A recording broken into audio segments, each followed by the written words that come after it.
Kandahar hijack 1999 Bhajpa सरकार, करगिल युद्ध 1999 भाजपा सरकार, संसद पर हमला 2001 भाजपा सरकार, अक्षरधाम पर हमला 2002 भाजपा सरकार, अमरनाथ यात्रियों पर हमला 2002 और 2017 भाजपा सरकार, गोधरा कांड 2002 भाजपा सरकार, पठानकोट हमला 2016 भाजपा सरकार, उरी अटैक 2016 भाजपा सरकार, पुलवामा अटैक 2019 भाजपा सरकार और पहलगाम अटैक 2025 भाजपा सरकार। देश भर में हुए लगभग सभी बड़े आतंकी हमले भाजपा की ही सरकार में हुए हैं, लेकिन उसके बाद भी हमारे देश के यशस्वी प्रधानमंत्री का ये कहना है कि देश एक सुरक्षित हाथों में। मैं देश के प्रधानमंत्री और गृह मंत्री से एक सीधा सवाल पूछना चाहता हूँ कि जब हमारे टैक्स के पैसों से आपकी सुरक्षा के लिए आपके आगे पीछे 100 से 150 से ज्यादा सुरक्षाकर्मी मौजूद रहते हैं, तो क्या हमारी सुरक्षा के लिए, हम जैसे आम इंसानों की सुरक्षा के लिए, क्या वहां पे 2 से 3 सुरक्षाकर्मी भी नहीं हो सकते थे?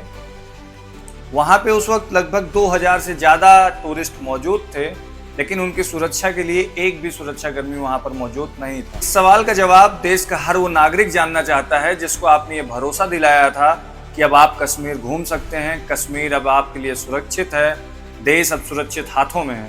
और बेशर्मी की हद तो तब हो जाती है जब आप ही की सरकार के एक मंत्री से जब पहलगाम अटैक के अकाउंटेबिलिटी के बारे में सवाल पूछा जाता है तो उन्होंने 140 करोड़ देशवासियों के देशभक्ति पर ही सवाल उठा दिया और अपनी अकाउंटेबिलिटी से सीधे सीधे पल्ला झाड़ लिया। मोदी जी, इस बार जब आप पहलगाम अटैक के बाद अपना विदेशी दौरा रद्द करके भारत आते हैं तो हम सबको लगता है कि इस बार भी आप पुलवामा अटैक की ही तरह कुछ बड़ा एयर स्ट्राइक या सर्जिकल स्ट्राइक करेंगे, लेकिन आपको शायद चुनाव ज़्यादा प्यारा है। आपने तुरंत एक झुंझुना देशवासियों को दे दिया कि हमने सिंधु जल समझौता रद्द कर दिया, हम पाकिस्तान को पानी के लिए तरसा देंगे, और ये झुंझुना दे करके आप निकल लिए बिहार की रैली के लिए, क्योंकि आपके लिए चुनाव सबसे ज़्यादा महत्वपूर्ण है। उधर एक बाप अपने बेटे की अस्थियां विसर्जित कर रहा है और दूसरी तरफ आप बिहार में स्टेज पर बैठ करके नीतीश कुमार के साथ ठहाके लगा रहे हैं।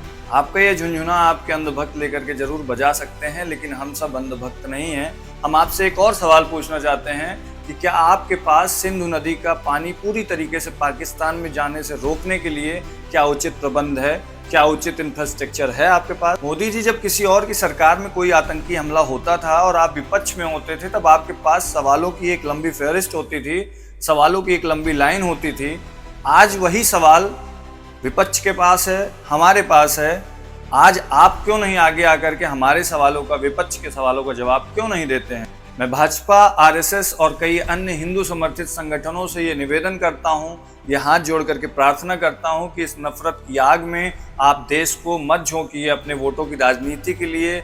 हम जैसे गरीब इंसान को, आम इंसान को इस नफरत की आग में मत झोंकिए, क्योंकि इसमें नुकसान सिर्फ हमारा है, आपका कोई नुकसान नहीं है। आप तो अपनी हवेली में, आप अपनी एसी में बैठ करके सारा मज़ा देखोगे। इसमें जो जलेंगे, जो कटेंगे, जो मरेंगे, वो हम जैसे आम इंसान होंगे, हम जैसे गरीब इंसान होंगे।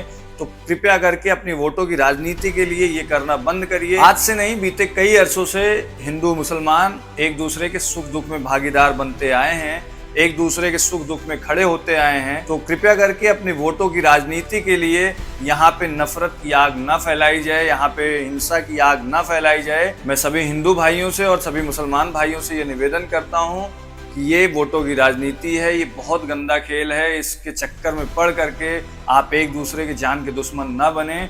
आपके एक बड़े नेता जाते हैं, मस्जिद की सीढ़ियों पर पाकिस्तान का झंडा लगाते हैं और वहाँ पर हिंदू मुसलमान के बीच हिंसा को बढ़ावा देते हैं। आपके एक IT सेल का बंदा आतंकियों की जासूसी करता है और आपके परम मित्र, बेहद खास मित्र, जिनको आपने मुंद्रा पोर्ट दे दिया है, उन्होंने उस पोर्ट पर 21,000 करोड़ की कोकेन स्मगल किया और स्मगलिंग से मिले पैसे को लश्कर-ए-तैयबा की टेरर फंडिंग में यूज किया, जो कि पहलगाम अटैक के लिए जिम्मेदार है। मोदी जी, कब तक आप ये सब करते रहेंगे? कब तक आप देश में हिंदू मुसलमान की राजनीति करते रहेंगे? सिर्फ आपने यही किया है आज तक। 370 हटाया, बोला कश्मीर अब एकदम सुरक्षित हो गया है, कोई भी बाहर का जा करके कश्मीर में ज़मीन ले सकता है, बाहर का जाके कश्मीर में एक अच्छा जीवन जी सकता है। यही सोच करके गए थे ना वो सब वहाँ पे घूमने। क्या मिली उनको? मौत। 6 दिन हुए थे एक बंदे को शादी हुए, लेफ्टिनेंट था वो नेवी में, आपकी सर्विस में था वो। क्या मिला उसको? सजाए मौत। मोदी जी, शर्म करिए।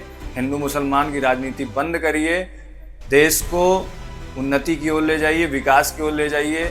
इस सब से किसी का भला नहीं होना है। आपका हो सकता है, हम लोगों का बिल्कुल नहीं। मेरी सभी मुस्लिम भाइयों से, हिंदुओं भाइयों से ये हाथ जोड़ के रिक्वेस्ट है कि ये राजनीति का गंदा खेल है, ये वोटों की राजनीति है। यहाँ पर किसी की मौत की कोई कीमत नहीं है, लेकिन हमारे लिए, आपके लिए, आपकी जान की कीमत आपके परिवार के लिए बहुत अहम है। कृपया करके आप अपनी जान की रक्षा और साथ साथ दूसरों की जान की रक्षा करिए, क्योंकि यहाँ पर हमको आपको बचाने के लिए कोई सरकार, कोई नेता नहीं आने वाला है।